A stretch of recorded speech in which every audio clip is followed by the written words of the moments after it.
and we're back for another episode of the Lakers Fast Break podcast. It's Gerald Glassford coming right back at you here from Lakers Fast Break, Pop Culture Cosmos, Inside Sports Fantasy Football, and Game Source. We truly appreciate everyone out there listening to all of our shows. And if you can, please give us a 5-star review on Apple Podcasts. Plus, if you can like, support, or do anything that you can to help out us at the Lakers Fast Break, Pop Culture Cosmos, Inside Sports Fantasy Football, and it's NFL Week, Season 1. The season's here. NFL Week 1 is here. So hopefully you'll go ahead and check out our Inside Sports Fantasy Football shows. Plus also as well, the great folks at LakersBall.com. Be part of the conversation today at LakersBall.com. Also as well, the Hoopheads Podcast Network. It is sincerely appreciated. Well, rumors of my demise have been greatly exaggerated. I did not wash up on shore on a Hawaiian island after a parasailing accident. I've heard all these rumors about where I'm at, what I'm doing. I had a lot of tape shows in the can that I put away in a nice tidy place and then brought them out over the past couple weeks for not only the Lakers Fast Break, but Pop Culture Cosmos. Truly appreciate everyone to listening to all those shows because we got some great returns and great responses on all of them, including this man right next to me here. I'll tell you what, I'm so glad he's back. I'm so glad that we're doing shows again, ready to talk more Lakers in the NBA. But here with me today is a good man indeed. He is one of the great people behind LakersBall.com. You'll know him as Ox1947, but I know him as Joe Soro. And Joe, great to have you back on the program. Again, I'm looking a little tanner. I've got the Robinson Crusoe beard going. That's going to go away because it's itching the heck out of me. But I am happy to be back in the saddle once again. My friend calls it the George Michael beard. Whenever I let the scruff kind of go out a little bit. And the reason why I do this is it shaves better after the third or fourth day. I'm a clean shaven guy typically, but the skin tends to kind of ache after. Almost like a careless whisper. Yeah, well, there you go. That was a good one. It shaves better when you let it go 3-4 days, and then after that it's smooth as a baby's butt. But welcome back, Gerald. I was very bored at night not doing the show while you were gone. But being at Hawaii, everybody has to go to Hawaii at least once a year. Yeah, it's just absolutely. One of those places where you have to do it. And again, I'm glad you're back. I'm glad you're healthy. I'm glad everyone's doing well. I'm ecstatic about 25 days from today. That's when training camp starts, and that's when they actually go and pose for photographs and the press day and all that, and then they finally on the third or fourth day they get around to practicing.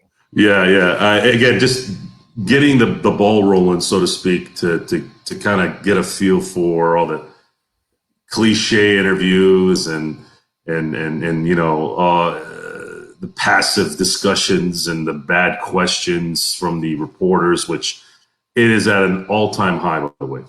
Well, I got a challenge for you first. First, I want a big thank you to you stepping in again for 2 great shows we did over the past couple of weeks.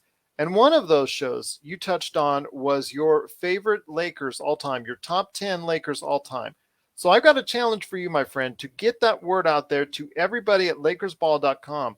I want to hear their thoughts on their all-time top 10 Lakers. I really want to see those lists. I'll read them on the show if they want. I just want to go ahead and get this ball rolling because those kind of conversations seem to be great. We had an awesome conversation, and hopefully people will check out that episode on your thoughts on the top 10 all-time Lakers because I really enjoyed it, and I'm hopeful that everybody at LakersBall.com, Lakerholics.com, and all the great Laker fans are out there on Facebook and our Lakerholics that follow us at Lakers Fast Break can do so as well. Yeah, it's a difficult list. I'd say next to the Yankees, it might be the most difficult list to make. No, actually, I got one tougher for you coming up.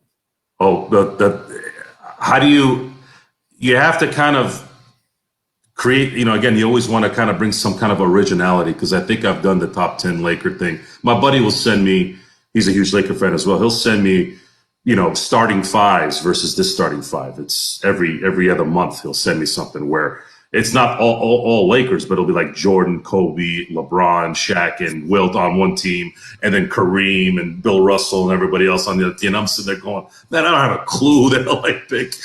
Well, that's what I'm thinking about. I'm thinking about going with all the guests out there. They're top 10 all-time players, period, in the NBA. So that might. They're going to be doing a 75 top 75 now, since the NBA is going to be hitting its 75-year anniversary. The list is going to likely include pretty much everyone after 1996. I guess. So, revisionist history at its peak. I tend to not. It's not my thing usually to pick the best of, especially when it's players you didn't watch play. Okay, well, I'll give you a break then on it. I'll give you a break. It's a different, like, how am I? Jerry West is great. Will Chamberlain was great. These guys, and even to some degree, like guys like James Worthy and Magic. I was just kind of coming in. I remember Magic. I remember Worthy very vividly. It was like at the end of their career, though. I didn't get a chance to see them in their prime when they were really, really good. So I came in more when Jordan came in. Anybody after 1991, I can validate whether they're worthy of a top 5 pick or a top 10 pick from guys like Olajuwon, David Robinson, Shaq, Kobe, and all the gang. As far as Lakers, it was a fun list, though. Well, again, as far as the Lakers, the 90s Lakers, I'd say between 1993 and 1996, it's a very well-liked team. They weren't championship caliber, but I know a lot of Laker fans that really loved Eddie Jones and Nick Van Exel and Vlade at the time. Eldon Campbell was a pain in the behind because he never really fulfilled his potential. But those were some exciting teams, especially in 1995, when the Lakers beat a championship caliber Seattle Supersonics team in the first round. That was a shock. And the following round, they played the San Antonio Spurs and took them to 6. And that was Nick Van Exel's series, basically. He basically won them 2 games in that series. And it was exciting ball. It was just watching almost like all the young pups just do their thing. But deep down, we knew they weren't going to be able to compete with the Jordans and the Olajuwons and the Robinsons at the time. But well, you mentioned the 1990s Lakers, and there's somebody I want to mention out there who's going through some stuff right now, and that's Cedric Ceballos from the mid-90s Lakers, one-time All-Star. He just announced from the ICU in the hospital that he's at that he has the coronavirus, COVID-19, and he's going through some tough times. He's been in their ICU for about 10 days. So I want to wish him the best and a speedy recovery. You've got our prayers here at the Lakers Fast Break. Again, someone who loved to put up, just great offensive numbers all the time throughout his entire career, through all the stops he made. Again, a one-time All-Star, but still a part of the Lakers family, and I wish him and his family all the best, and I hope he gets well soon.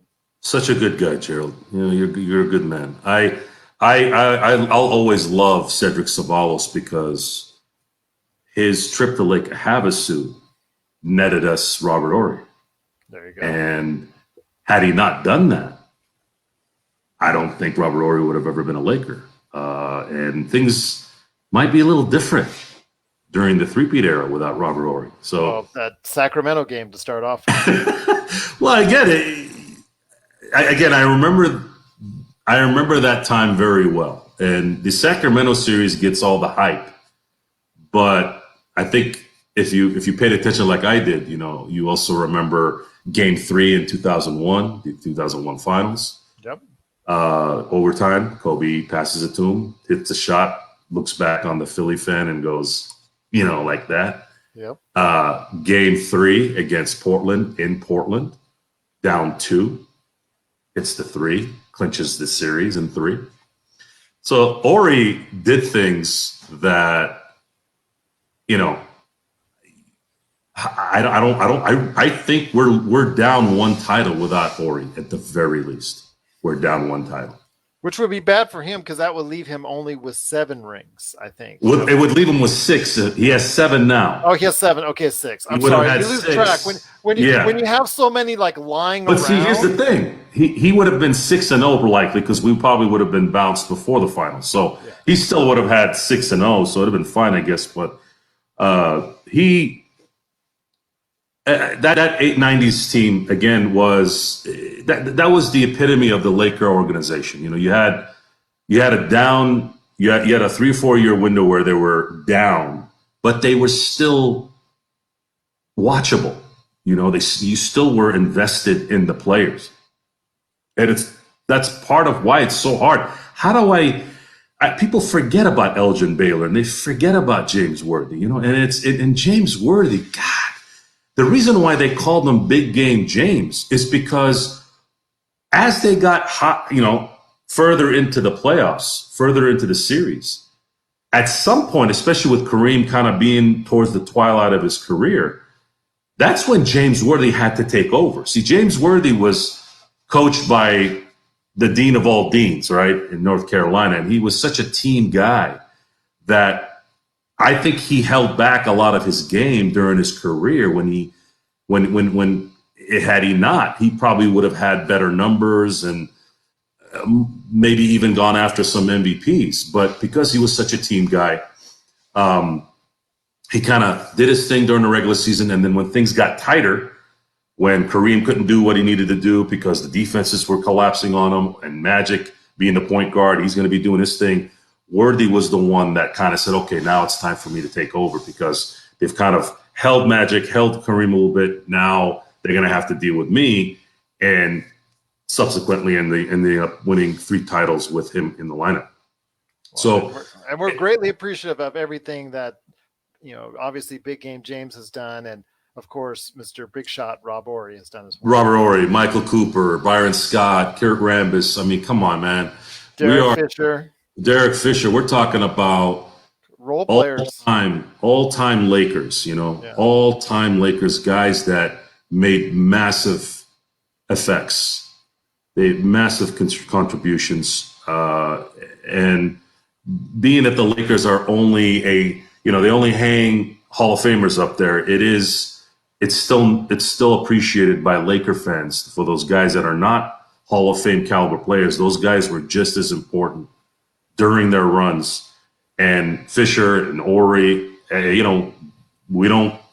might not have an extra title also without Fisher. Yeah. So again, I'm just happy my dad moved to Fullerton when I was 2 years old from Detroit and became a Laker fan. That changed my life without me even knowing. And you know, with Derek Fisher, you know, they created the .04 scenario, especially for him. Yes, if you remember. I got the cops called on me that day, by the way. Oh, really? I screamed so loud that the people below us, where I was in an apartment with my girlfriend, who's now my wife, they thought there was a domestic issue. So 2 cops show up at my door maybe about 30 minutes after he hits the shot. And the cop kind of, you open the door, the cop's like, everything okay in there? And I'm like, Derek Fisher just hit the shot and we go crazy. And he's like, oh, okay. And then he left. So yeah, that was a memorable memorable moment. And I think the neighbors after that really didn't like us. Luckily, I didn't live there much longer. But yeah, it's been an interesting. It's interesting. Those games are stamped in my memory on reaction and time. The Robert Horry shot. I was at my parents' house at the time, and there was no place to run or jump. So I basically went back on like a turtle and just went. Didn't know what to do. Couldn't even believe it. I was in hell at that moment because Kobe misses the shot, Shaq misses a shot, and then all you do is see the ball go this way, and I'm like, it's over. Vlade tapped it out because he thought he was trying to kill some time, and it was the right move. It was the right move. It just happened to have Horry at the right spot, and man, God, again, if we never win again, we've seen some of the most iconic games and shots in the history of sports. 6 championships as a functioning adult, someone who knows what's going on. 6. So again, we're it's all gravy now. We win another one here, we win another one there. You know, maybe if I live another 20, 30 years, I might go to my grave saying, man, I saw 15 or 16 LA Laker championships. Well, we're trying now. The goal is to get ahead, at least one ahead of Boston at this point in time. And we could do it this year. Got a nice lineup in store. A lot of experts out there are picking the Lakers to go ahead and compete for an NBA title. In fact, we're seeing in Vegas here, we're seeing a lot of action on them as probably the number 2 or number 3 choice, depending on which hotel and casino you're going to right now. They're either ahead of or just behind Milwaukee in the betting odds.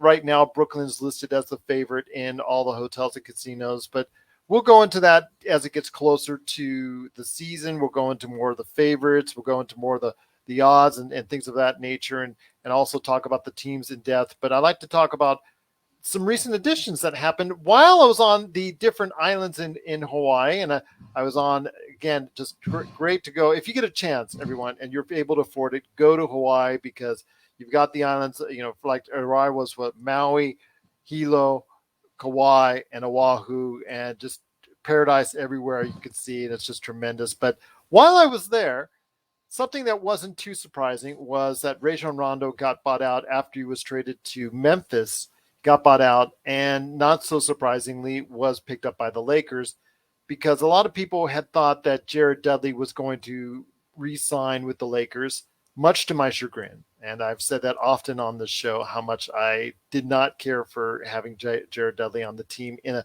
playing capacity. I always thought he would be better as a coach or mentor capacity. I also think that Rajon Rondo has a future someday as a coach, and I would love to see him be a part of the coaching staff eventually with the Lakers, but I don't know if that's going to be the case, or if he's going to be just moved into a head spot right away. I'm not sure about that, but for right now, bringing him back in on a minimum deal and bringing him back in to be not only a locker room presence, which is kind of weird since it's Rajon Rondo and he's managed to destroy his share of locker rooms, but in this case, as we saw from what happened in the bubble and what we saw as far as over the course of his time, for most of the time as a Laker, he's done a pretty good job of being an integral part of the team, not necessarily on the court all the time, but right there in the thick of it, right there on the sidelines as well. I'm with you on the Jared Dudley thing. I don't romanticize the locker room veteran towel waivers. I've never been a fan of that. This is NBA. I know LeBron was very upset that he left to become LeBron gets upset over an ant walking across his table. That's just kind of how he is. Jared Dudley had a positive, I don't know what in the locker room that they like. Cool, that's great. But this is the thing I just love about the Lakers. They know, and I had to tell I was posting on Lakers Ball about the THT thing before things became official, and I started noticing that there wasn't a lot of talk coming out of the Caruso camp, and it just gave me that feeling that it's very likely they're going to probably choose THT. As popular as Alex was, as great as he was when he was here, you can't play everyone. There's only so many minutes. You being from LA, one of the things I tell people in the entertainment business, I said, it doesn't matter how talented you are in that industry. There's only so many spots. So in a way, it's the same thing in the NBA. When is Caruso going to truly play? He was playing 18 minutes a game, and doing well. I mean, and I guess he could have continued to do that. Well, the thing is, the only thing I say is here in regards to Caruso, he does something that THT currently doesn't do unless he develops it as a younger individual. And this is where the 6-year difference may be one of the reasons why that the Lakers thought it out, because THT is 20 and Caruso's 26. But the defense at the backcourt position, which right now is a little bit of a concern if you're a Lakers fan, I'm going to be honest with you out there, is something Caruso provided. But for the dollar amounts that they had to go ahead and pay, because Caruso reportedly was going to give them a break, but not too much of a break, they still had to considerably pay, what, 25 to $30 million over the course of 4 years in order to retain him. And the taxes involved with that, that you would have to pay on top of that, because the Lakers are over the cap, would be something that I think that the Lakers just felt that they would have to do without. But I know this is something that might hurt them because their defense is now a little bit of a question mark. If AD is healthy and Dwight is doing his thing at least 20 minutes a game, I don't think it's going to be a problem. The issue last year was 6-minute droughts in scoring. I think they did use some analytics here in determining who they should pick. We had the number one defense percentage-wise last year, and it didn't really mean a lot, because the offense was so dreadful. And this is, I can't just use the excuse that LeBron and AD were out too. They had those dry spells even with those guys in sometimes. And with the acquisitions they've brought in, it made sense. It made sense. You can't sign everybody, and not everybody can play. So there had to be someone that ended up getting sacrificed in this deal. THT has a particular set of skills that's very rare. Not rare, but important in the NBA right now, which is someone who can tween between 1 and 2, ball handling and scoring, which he does possess, especially at 20 years old. He's shown that he can actually handle the spotlight at that young of an age. So imagine where he'll be again in 3 to 4 years. So you have to take your chance on that one. That's their draft pick. That's their guy. He's shown that he can handle it. Caruso did have some injury issues that I didn't like. That was the only negative I'd say with Caruso that I kind of was frustrated with. Every other week he'd have some kind of thing with his finger or whatever, or his hand or his ankle or whatever. And I'm like, to me, I'm an availability fan. I believe that availability is the greatest ability. When you're there and you're available and you can play all the time. One of the things I like about LeBron is his ability to be available. And that's what ultimately makes him, great in my book, is his ability to be there and play. And he took a lot of pride in that up until he got taken out earlier in the year. And he could have gone the Popovich route and, managed his stuff. But he probably started hearing some things. Michael played 82 games 9 times. Kobe played 82 games 4 times. He's never played 82 games, or I think it might be 1. So you know how LeBron is. He gets very jealous. He's a very, he listens to all that stuff, and it motivates him. So Caruso went the way he did. What does that mean for Rondo? Well, the reason why you signed Rondo is why not? He's not going to complain about minutes. You can put him in the important times, and he'll be a major asset. Well, he doesn't have as much importance or relevance in this situation. And what I'm saying is that he doesn't have to come in and have to do as much as he did in previous years. I mean, because the Lakers have a lot more talent overall with Malik Monk, and also as well they have Kendrick. But see, his skill set it's not something.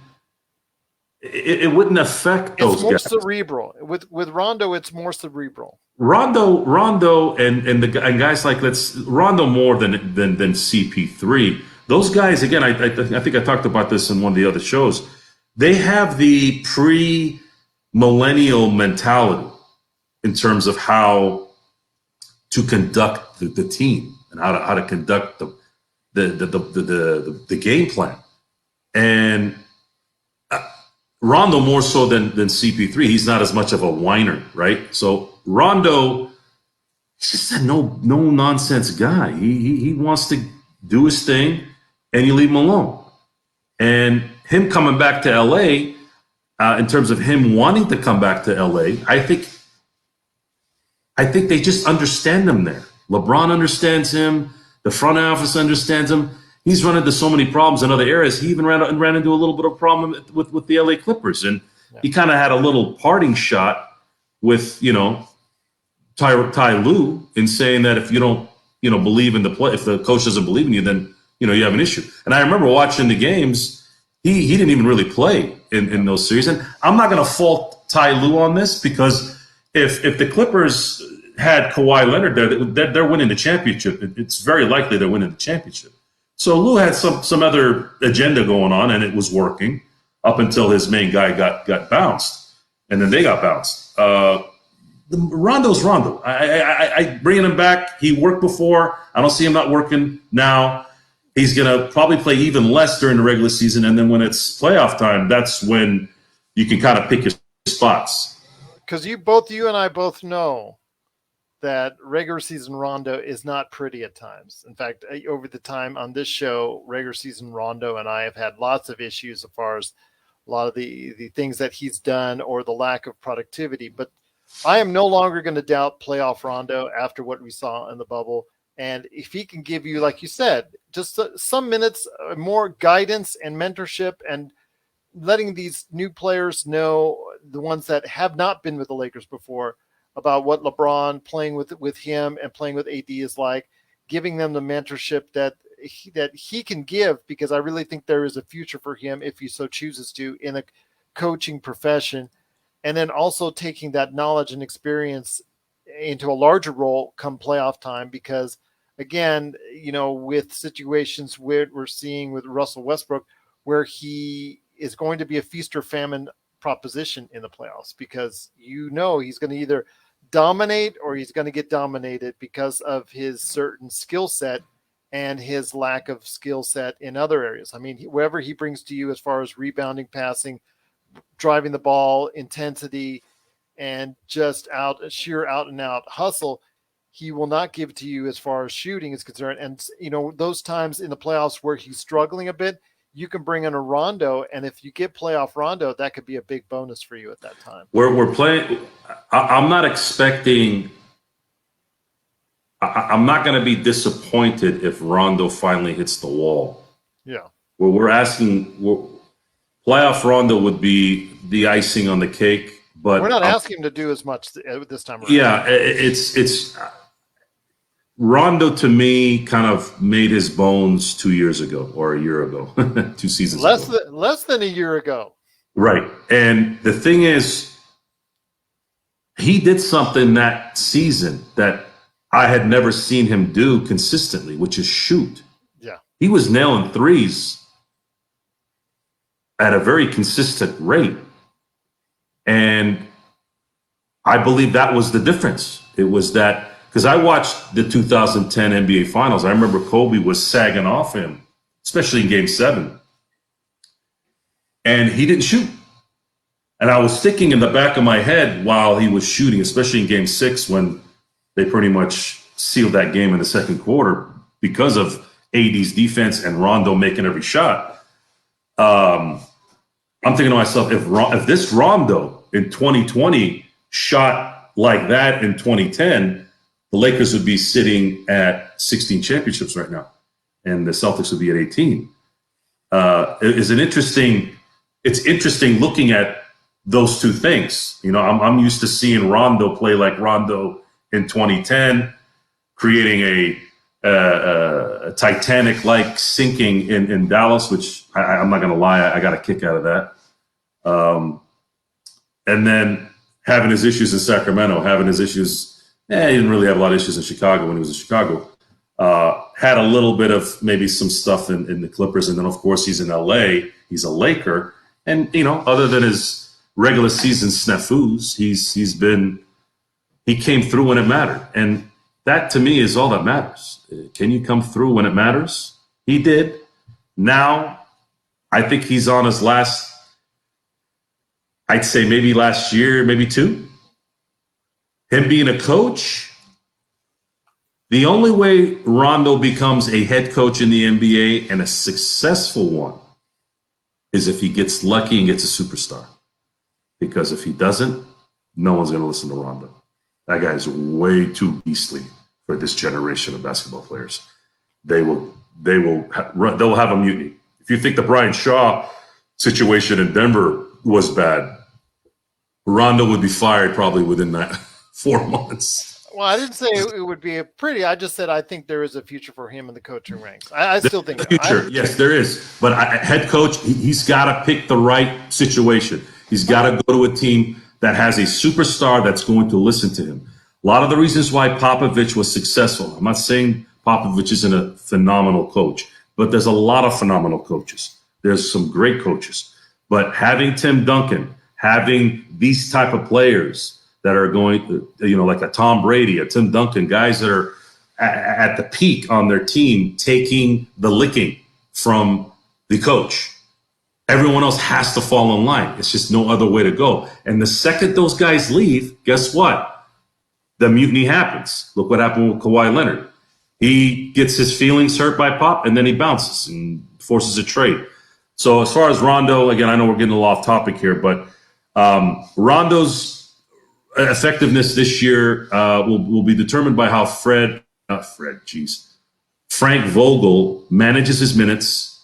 And I know playing time during the regular season is going to be an issue. I don't think Rondo cares about that. But when it's time to, we need that guy to control the flow and get the guys the ball. You're going to see him in big games for sure doing that if he can still do it. I hope so. I hope playoff Rondo will return. Regular season Rondo, obviously, that's something that I've always taken issue with. But he's not needed in a capacity during the regular season if everybody stays healthy or relatively healthy. He's not going to be needed as much this time around during the regular season. When we need him is hopefully during the playoffs, if there's a chance that they're going to go ahead and throw something different at a team and a different look. Rondo could be part of that different look. So I'm hoping you have young talent.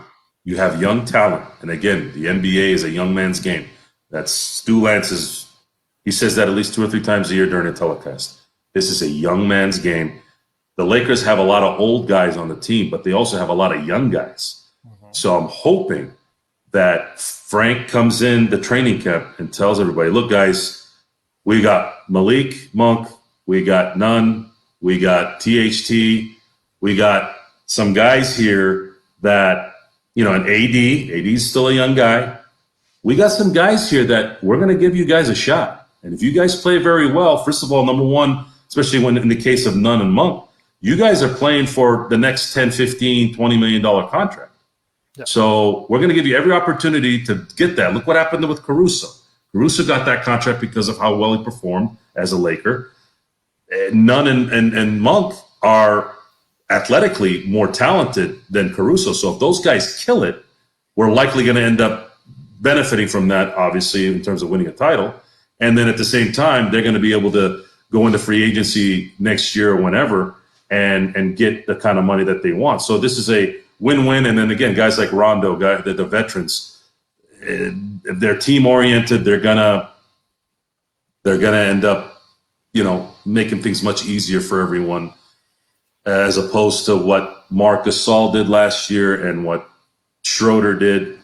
That little mix up in the chemistry really kind of made things worse as the injuries piled up, and it kind of just created this disconnect that they never were able to kind of put together. But speaking of a little bit of chemistry experiments, something else was added into this chemistry experiment on the final days of my vacation, and that was something of the nature of Deandre Jordan. And we'll talk about Deandre Jordan here in a sec, but Deandre Jordan was traded from Brooklyn, where he was relegated to the bench, basically. His latter time there, he was no longer considered part of the rotation, which was kind of sad for him because he went in there as a buddy of Kyrie Irving and KD. We heard the stories that they all wanted to get together, and they brought him in and got him the nice was I think 4 years, $40 million contract at the time, and Everything was looking good. And unfortunately, he didn't live up to his end of the bargain, got shipped out of town to Detroit. Detroit bought out his contract and waived him, and he's going to end up in LA. So I ask you, my friend, on this. This is the one I think that had me scratching my head a little bit. And that is, I understand that the team had success with two athletic bigs previously in the bubble with Dwight Howard and JaVale. The Olympian, the gold medal Olympian, Mr. Gold Medal winning himself, Olympian, JaVale McGee. And if that's the case, I want to ask you this.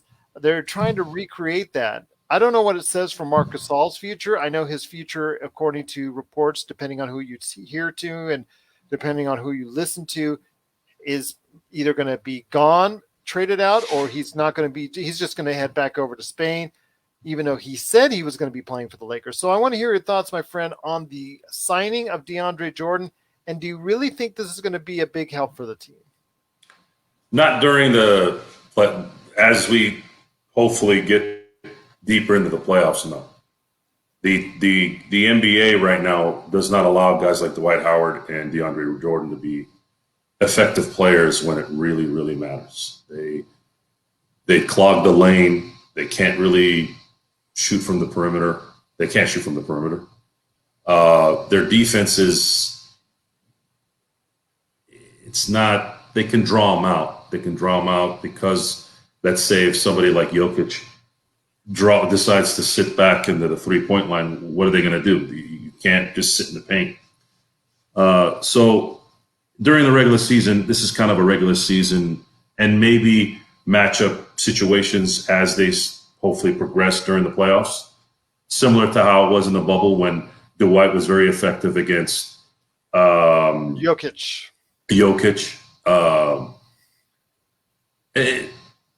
I don't. They're trying to recreate the JaVale McGee, Dwight Howard thing, but when they played Miami, they were really non-existent.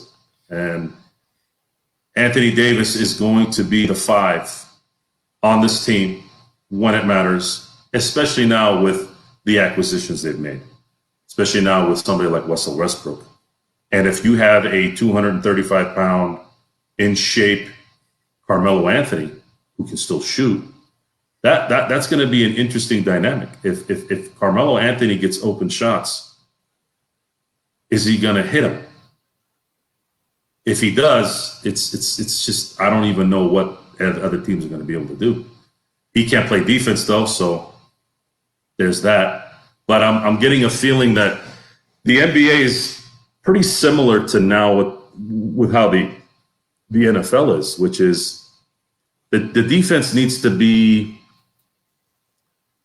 good enough to be effective, but the offense is ultimately what's going to decide your fate.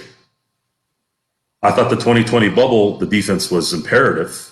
But last year, as good as they were on defense, it didn't look like it made a difference. And again, I know there were injuries and things like that, but there's so many different scenarios that you have to put together. But in the end, I saw too much stuff that was missing on the offensive side, regardless of who was in or out. And that's just, it can't happen. You know, you can't always expect everything to be perfect, you know.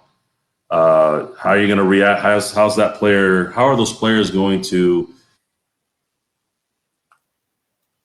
you know, LeBron is going into his 19th year now. Is it 19 or 18? I think it's 19. Yeah. So I know we take that for granted. I know we're seeing what Tom Brady's doing and we're like, LeBron can do it, blah, blah, blah. But basketball is a little different, you know, especially the way LeBron plays. And then, of course, you got AD who's in his prime, who right now I'm not hearing a lot of noise out of there, which is something I like. I like when I don't hear anything. If he comes in shape and healthy, I'm looking for the MVP AD at some point here. So can we get it this year? We get it this year. I'll take a defensive player of the year, AD. But if we get an MVP, And just to correct myself, and it's he's coming up to his 18th season, LeBron James. 18th season. So we always say it. We always end the same way. If they're healthy, the Nets are in kind of the same boat. They are the two big teams right now. They're the ones with the most stars, most star power, the two biggest cities in sports. So the hype is already being built. We have to wait and see how this develops. I have no doubt this will work if they're healthy when it matters. No doubt. Because I've seen LeBron play with anybody. That's the other amazing thing about LeBron is it doesn't matter if he's playing next to a wing, a scoring guard, a true point guard. He will play and he will be effective with anyone on his team because his mentality is unselfish. His mentality is not to end your life. His mentality is to make sure everybody gets a piece. And that's completely, it's just a chemistry building type situation when you're talking about an NBA basketball team. I'll tell you what, my friend, it's been great talking to you on what hopefully, number one, Rajon Rondo, and number two, Deandre Jordan will bring anything at all. Hopefully a good season for the Lakers, especially when it counts in the playoffs. I definitely think Rajon Rondo could get some minutes there and be a good X factor for the Lakers. We'll see what Deandre Jordan can provide, although I'm still kind of on that. But again, no, you have every right to be again. It's not. I mean, if he was still had some zest in his game, wouldn't he still be on Brooklyn? Maybe, but I don't know how you. I don't know. I don't. It doesn't matter. It doesn't matter. Who did they replace him? Think about who they replaced him with. A very old Paul Millsap. Yeah. Very old LaMarcus Aldridge. I don't know what the heck Aldridge is doing. Why is he coming back? Why would he risk? They said they cleared him. They cleared him in the NBA. So. I don't know. Again, the Nets and the Lakers it's gonna come down to those three. This is the NBA. That's all it's gonna. Those three battling is the Bucks, Nets. Yeah, that's all that matters. And for looking at it from a history standpoint, LeBron has done what he's done. AD's done what he's done. Russell Westbrook. He's had some guys that he's played with that have talent, but I don't think the teams were constructed the way they needed to be after Harden was traded. Had Presti stayed with Harden and paid him, I think that OKC team would have probably won two or three championships, at least one for sure, two probably likely. And after that, he was close with Durant. He was up 3-1. I thought Durant maybe bounced a little too early. Had he stayed a little bit, maybe they might have been able to put some things together and maybe make a run still. Going to Houston, again, playing with James Harden. James Harden, to me, he's going to be a Hall of Famer. He's a great basketball player, but he is the Adrian Dantley of this era. I don't know who else to compare him to. If anybody out there who doesn't know who Adrian Dantley is, watch the documentary on Bad Boys, the 30 for 30. You'll get a little idea of who he was. Adrian Dantley was a scoring machine whose ego and dumbness couldn't get Detroit over the hump. They ended up trading him for Marc McGuire, who was playing for Dallas at the time. And the following year, the Pistons ended up winning the championship. Sometimes that guy that just doesn't get the team thing and can't come through when it matters, to me, I don't consider them a star. I consider them okay, he can score during game 84, game 74, game 55. But where's James Harden been when it really mattered? When? And it's not like a Dirk Nowitzki who had a choking label for years, which I thought was unfair. I said, I've watched Dirk Nowitzki play. He's playing his butt off. He's trying his hardest to do the right play, the right shot. And it all kind of came together for him. And if it was anybody else, I wouldn't have cared. But I did. He beat everybody that mattered in 2011, right? So again, if you watch basketball as much as I do, you're gonna notice things. You know the game. You've played it. I've played it, not in the NBA, but I've played it. I know the game, and you can tell who's a star, who's truly a star, and who isn't. I think we call certain guys stars when I don't think they deserve that moniker. So Russell Westbrook had a shot with OKC. I think they prematurely broke that team up, and Durant left a year too early. I think had he stayed, they might have had something. They might have won one. And then he goes to Houston, and that was not going to work. He goes to Washington. Come on, really? It's pretty much Houston light at that point. So now Russell Westbrook gets to come to LA and play with guys that for sure now are going to get him and let him do his thing. Again, Russell Westbrook is not old. He's still in his prime. He's 32. So 2 of your 3 stars are in their prime. And LeBron is a little out of his prime. And then everybody else is old. And then you got young guys. So it's going to come down to if everybody understands their role and we're healthy, Kyrie, James Harden, and Durant can do all they can. I think the Lakers take them out in 6 if they meet in the finals.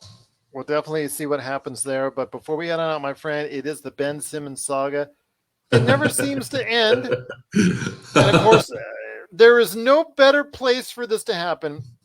And I'm sorry to say, not even LA or New York could actually live up to this. But Philadelphia, I think, is the best place for this type of saga. Because as you know, we saw what happened in the playoffs, especially in the last final waning moments of that critical playoff game when Ben Simmons passed up an easy layup, an easy slam dunk in order to avoid getting fouled. And because, missing foul shots and missing free throws and missing shots, missing three, the fact he can't shoot from the outside, that's all stuck in his head right now, or at that point in time that he passed that shot up. And of course, it ultimately led to a loss for Philadelphia and a lot of finger pointing by even Joel Embiid and Doc Rivers, which has led to such animosity on all sides of the coin that, the trade rumors were out there for weeks and weeks and weeks. And we thought there was going to be something there with maybe Golden State. And unfortunately, it didn't happen around the draft. And now it's got to the point where Ben Simmons and his group, the management group, which is Clutch, which we all know very well here in the Los Angeles Laker area. And right now, Ben Simmons has asked for a trade. And it just seems that drama keeps on adding week by week by week. And, the pressure now is squarely on Daryl Morey. Should he trade now? Should he trade closer to, maybe the trade deadline? Do you think they should go in a training camp like this? Let me hear your thoughts on the Ben Simmons saga. Philadelphia there's something there that mentally destroys players. Markel Fultz folded there. Ben Simmons folded there. Joel Embiid has a personality that won't fold just because he's a boisterous type guy. Yeah, it melds well with the Philly. Yeah. He's got the, kind of like the FU type attitude. He doesn't really care, which is admirable, especially with the PC version of everybody these days. That past dunk, I remember that play like it was 2 seconds ago. The second that play happened, I said, this guy's not coming back. It was one of the more asinine decisions I've seen of the players. Almost, if you paid attention to the Yankees back in, I think it was the late 90s, they had a shortstop named Chuck Knobloch. He couldn't throw the first. Couldn't throw. He had a mental block. Like Steve Sachs from the Dodgers. Ankiel. There was another guy who played for, I believe, the Cardinals, Ankiel. He couldn't throw the ball from the outfield. He had to become an outfielder. Because his pitching became like that. I'm sorry, his pitching. Yeah, his pitching. It became an outfielder. And then Steve Sachs from second base, when he was a great second baseman, then all of a sudden he went. Something happened where he couldn't even throw it to first. It's a weird. It's like Charles Barkley's. And this is a good segue into this discussion too, because he had an interesting comment today about it. It's kind of like Chuck Charles Barkley's golf swing, if you've ever seen it. It's hideous. He can't just follow through. He has a hitch. So Simmons has this hitch, and you know what really sad about it is, if he could just do a little, the Sixers might have had a chance to win it this year. And this is the one time while I will support the Philly fans in being frustrated, because typically they're belligerent to the point of obnoxious, and they've done some stupid things in the past. Snowballs at Santa. Okay, throw snowballs at Santa to me is not even touching the surface. They were throwing batteries. I know. They cheered. Yeah, they were cheering Michael Irvin breaking his neck. That was Michael Irvin's last football game. They've got a bad, reputation for being, bigots as well. They're not a good city. They're not a good city in terms of kind of support when sometimes a player might need support. They're belligerent. Worse than New York, in my opinion. But with that, Morey is another guy. He's trying to get the deal he wants. He's not going to get it. And Golden State makes the most sense for Ben Simmons. I don't know. I don't know if I agree with that. The reason why, yes, they could throw out a package of young guys, Anthony Wiggins, Andrew Wiggins. They could throw a small package of the rookies that they got, like James Wiseman too, as far as that's concerned. But I think the best trade, and you're probably going to say no on this one, is a little bit east as far as California is concerned, in Sacramento, where I think if they traded Deandre Fox for Ben Simmons, because Ben Simmons and Deandre Fox now is no longer an even matchup. If you're on Philadelphia, might have to give something more. So if you go maybe a Matisse Thybulle or a Tyrese Maxey, and you throw that in there for maybe a draft pick and Fox, I think that's a trade you should do, because Sacramento is so bad with defense. Any premier defender they can get their hands on, they should definitely try to do it. It's a lateral move if you get rid of Fox from that deal. But your defense goes sky high. But remember, statistically, they had the worst defense. Yeah, but you're ever. not. You only make that trade if you keep Fox, which is what Sacramento wants. But the problem is who's going to kind of be there for him. To me, you got leadership in so many areas. Halliburton's a good one that that a lot of people in Sacramento are really high on there. Plus, they got Mitchell, who's. Is Ben Simmons going to listen to Halliburton? Is he going to listen? Let's say if they don't put Fox in that deal. And again, Morey doesn't have any leverage here. Okay, you got a point guard in 2021-22 who can't shoot. It doesn't matter if his defense is good. You don't put him at the point. The only way this works is you got to have the two greatest shooters of all time, and then one of the best defensive players of this era on the team who've won 3 championships, kind of giving them the mental support. I don't think you're going to get that in Sacramento with all the young guys. He needs veteran leadership. Joel Embiid he's not really a leader. He's a guy that goes, takes care of his business, and goes home. And I don't. This leadership thing. Again, I'm 43 years old. I have a different mentality in terms of leadership and chemistry and this. And I'm like, look, if you're a professional athlete, you're a professional star, you're the superstar. Is that really what you need? Is that really what kind of makes you go?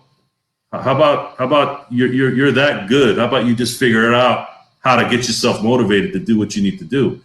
Ben Simmons, I think, showed signs of lack of focus way before he got to Philly. He was doing reality shows when he was at LSU. He couldn't even get LSU to the freaking tournament. So he's had that. He's had those earmarks in him having the inability to mentally focus on things that matter. He's just basically living off his athleticism and his God-given talent. And now, when you're playing with other professionals, that's going to get found out at some point. And it's been found out at a really bad time, at a time where he cannot unlock that fear of shooting. You don't shoot in this league, you're toast. I just talked about how Rondo made his bones when the Lakers won their title because he was shooting threes and making them. Rajon Rondo was making them. That's the difference. Sometimes that's the difference. Another point guard that became a decent three-point shooter and actually is on the all-time list for three-pointers, Jason Kidd, who was absolutely, as you know, was a horrible shooter coming out of college and really was someone like Rajon Rondo people played off on. After a while in those championship years, like the one when he won in Dallas, he became an integral part of that team because that he could not only just go ahead and just pass and be a great assist guy, but he could shoot enough in the three-point area as well. The point guards, the great point guards, it's a fallacy that they actually are. I don't know if the word fallacy was the right word. Let's look at Jason Kidd. Let's look at this is all going to pertain to Ben Simmons. So you got star point guards, right? Ben Simmons is considered a star point guard who can't shoot. Jason Kidd was a star who couldn't shoot. CP3, Steve Nash, those guys can shoot. But if you notice, in that 2011 season, I didn't really consider Jason Kidd in his heyday. He was more of a passenger on that team. Steve Nash couldn't get to the finals. CP3 finally got to the finals, but failed miserably the last 4 games. Ben Simmons, he's doing what he's doing. The true point guard, I don't know necessarily if it's that important in the NBA. The true point guard. If you look at the history of the true point guard, let's say the last 30 years, what true point guard has really won? I mean, if we look at who's won the championship the last 30 years, I don't think there's any great point guard that's won that's been in his prime that's been the star. I don't have a memory of it. You can say Isaiah in 1990, but I always kind of considered Isaiah a 1 or 2, not a true point guard. And then after that, it was the triangle offense, Hakeem, triangle offense again, Avery Johnson in 99, not really. Then you had the three-peat Lakers. They didn't really have a true point guard. Chauncey Billups, pass first point guard, no. Spurs, Miami when they won in 06. 07, the Spurs, no. 08, I'd say Rondo. But was Rondo, do you consider Rondo in the class of a CP3, a Jason Kidd, or let's say even a Ben Simmons, the all-world passing point guard? That's debatable. The true point guard doesn't really win consistently, at least titles anyways. So Ben Simmons might need to make a decision in moving to the power forward position and playing that. And if he doesn't want to shoot, he's got to go to a place where they shoot so they can cover his butt. Otherwise, going to Sacramento is not going to solve his problem. He'll want to get out of Sacramento right away. Got somebody like Ben Simmons who's all Hollywood. He won't last in Sacramento, not for a minute. There's been a lot of players who wanted to get out of Sacramento right away. And I think one of those individuals that might be leaving right away if he doesn't get off to a good start is Luke Walton. And if his team continues to play the historically bad defense that we've seen from them in the past year, then it will be a short ride for Luke Walton, I think. I think at least if you get off to a bad start, let's say 10, 12 games in, I think it's going to be all she wrote for Luke Walton. I think a lot of people like myself are surprised that he's even still there. I got mad at myself for being hateful to former Lakers. And we've had that issue as Lakers fans the last 7 years because of how bad we've played. Luke Walton got a pretty good ribbing. I think Byron Scott might have gotten worse. Kurt Rambis, he's gotten it in so many different directions the last 20 years. I don't want to be that guy. I don't want to be that Laker fan. I'm not throwing hate. I'm just throwing like. Oh no. But that's again, it's very likely that he's not going to last in Sacramento. Yeah, it's just what you see. The performance is there, and it's something that it's there. If it was Nate McMillan, or if it was another coach, let's say Rick Carlisle or someone that was else in that spot with those 3 years or going on his third season, that kind of productivity or lack thereof.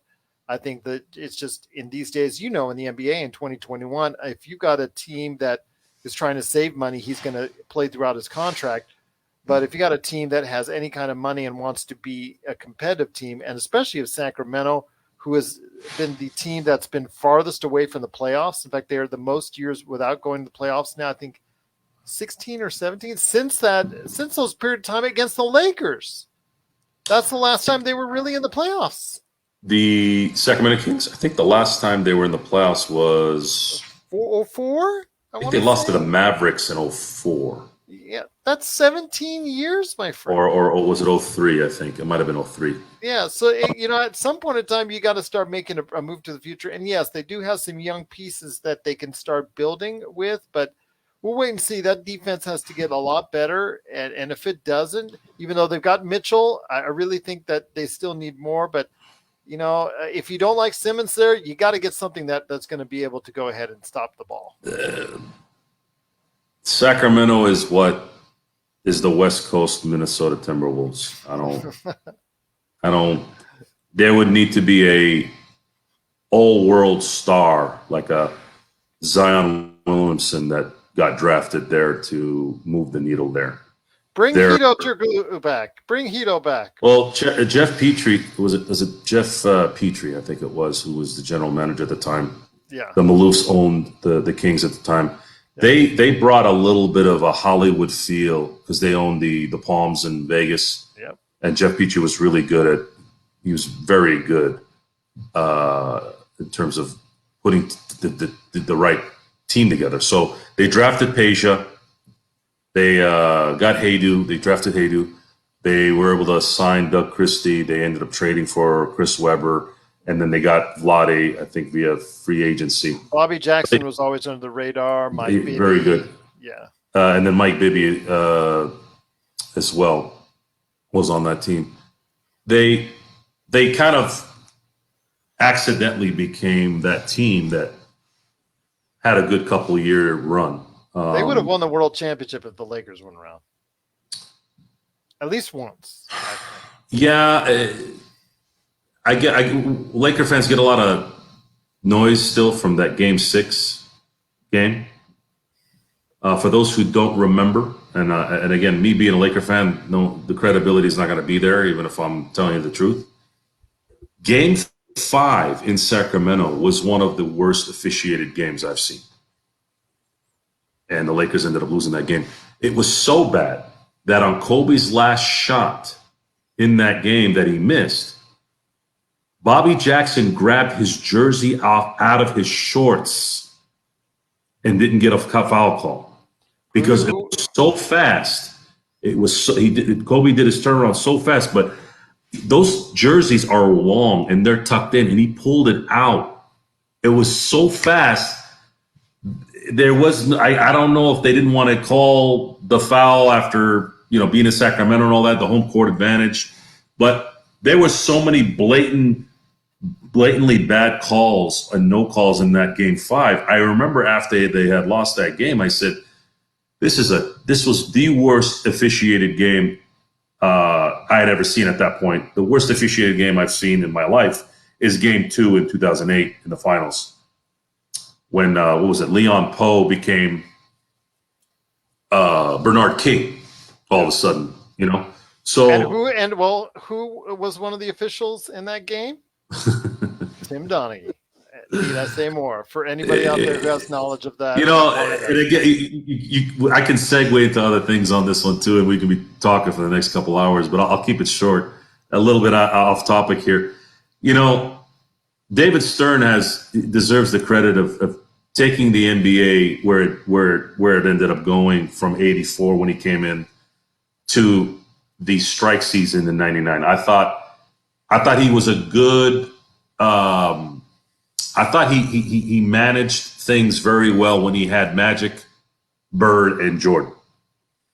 When Jordan left, David Stern had a terrible second half of his career. And there were too many instances during that time that it was obvious sometimes. Like, dude, this is weird. What is going on here? This thing is rigged. What is going on? And then what ends up happening, So two lockouts, a crooked ref, a veto, didn't do anything to a terrible person who owned the LA Clippers. To me, that's the legacy of that time. You had a lot of that kind of going on. A lot of things that were just, you knew was something wrong and they never really got solved. So going back to that game, going back to the Sacramento situation,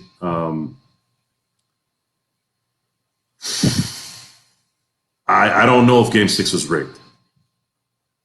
I don't know how much that franchise changes if they do win in 0-2. But they got their revenge back in 0-4. They got the Lakers in 0-4. The 0-4 finals, I remember watching. They were calling ticky-tack fouls on everybody, especially Gary Payton, whenever Chauncey would do one drive. And with Kobe's situation at the time, with the Lakers, a couple of years earlier, I thought a little bit that was retribution in terms of, kind of payback on that. So what's the future for the Kings? The Kings will never be good until they get a superstar that they can draft. And I don't know how they can make him happy, but they're going to have to. Otherwise, it's not going to happen. New Orleans is already dealing with it right now. Zion's leaving, by the way. The second he can leave, he's out. He doesn't want to be in New Orleans. He wants to go to New York.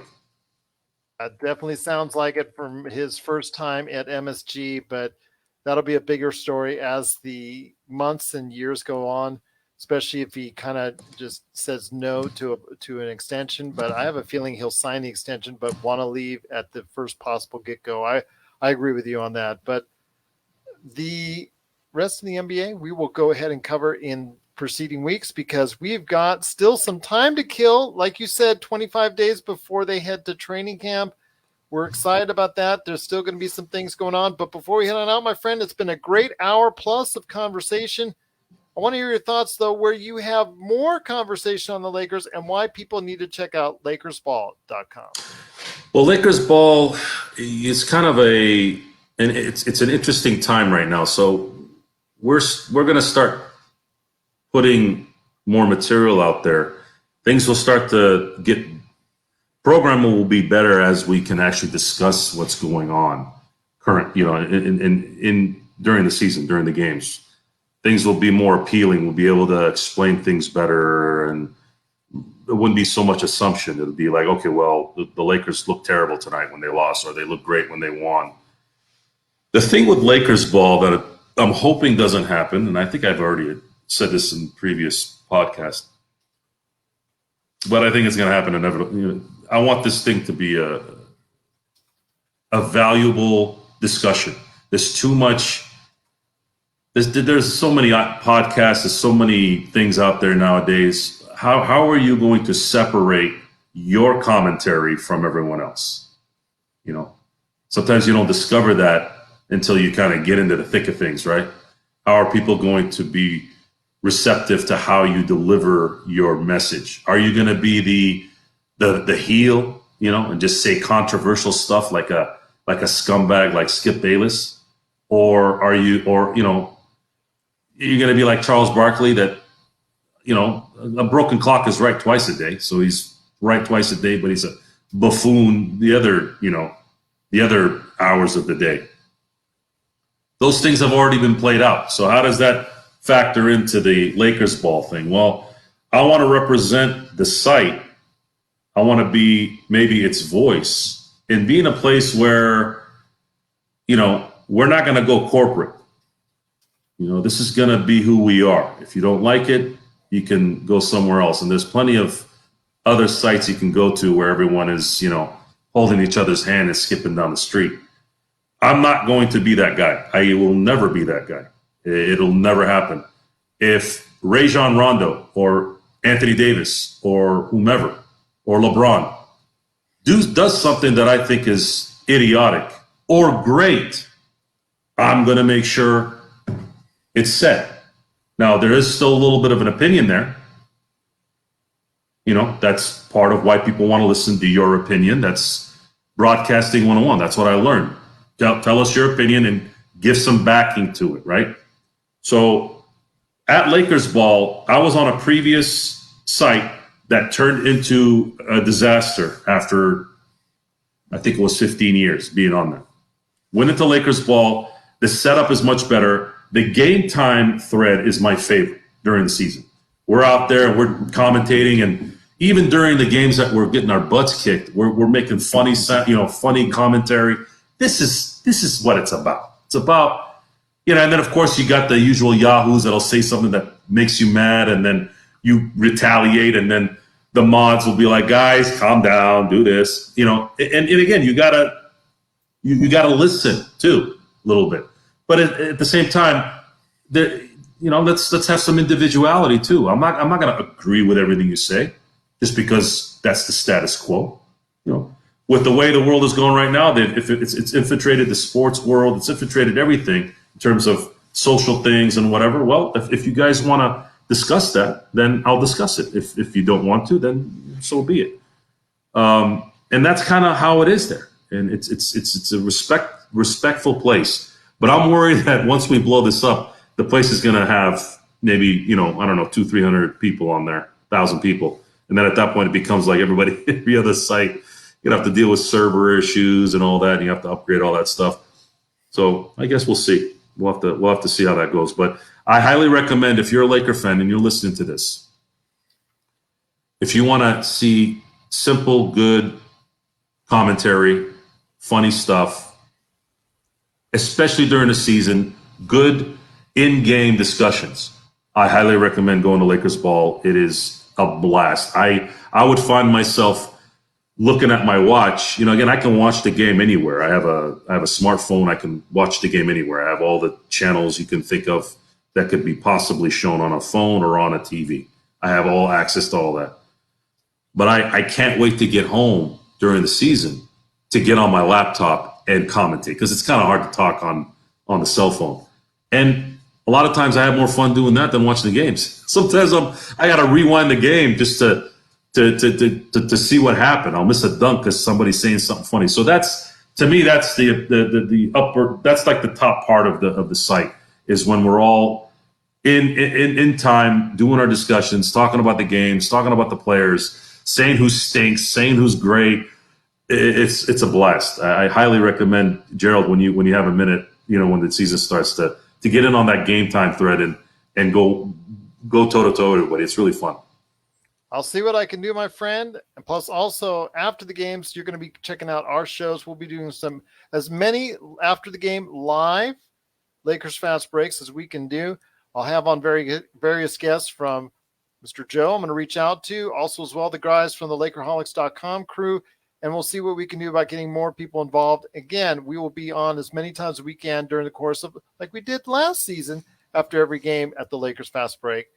I truly tell you, my friend, it's been great having you back on once again. I am back from Hawaii. Tanner, a little bit heavier per se from all the great food that's there, but I did enjoy my time. The scenery is outstanding. I highly recommend it, as you would also as well, my friend.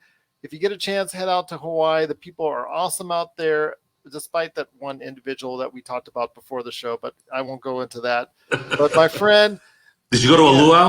I couldn't get to a luau when I was there. They were all sold out.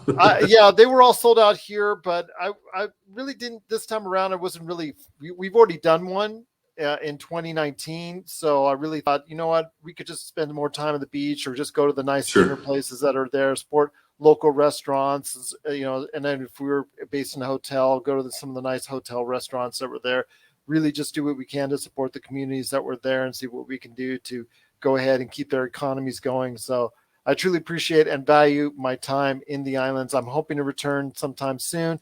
I know you are as well, but everybody out there, we truly appreciate you listening. During my time off, we had thousands of listens, and I cannot thank you enough for doing so. I truly appreciate it, and we continue more great episodes on the way with this man right here, also as well the Lakerholics crew, and a lot more. I've got one on tap with my good friend, Mr. Rafael Barlow of the draft podcast that you know so well, Locked On NBA Draft. You got to go ahead and check out his show. He's going to be coming on here in the not too distant future. We're going to be talking about the Portland Trailblazers and what he thinks of the Lakers additions this year. Plus, I'm going to try and get so many more experts from around the NBA to go ahead and evaluate not only their teams that they're associated with, but how they feel the Lakers are going to do as well. So I've got a great things to still pack this month of September as we head into training camp. But I'm looking forward to some great conversations with Joe and the rest of you out there at Lakers Fast Break on Twitter, LakersFastBreak@yahoo.com, or you can find me roaming around Lakerholics.com. And of course, you can find me roaming around at LakersBall.com. Joe, it's been great having you on once again. Looking forward to a conversation here next week. We're going to do another one right here at the Lakers Fast Break podcast. Have a good night, everyone.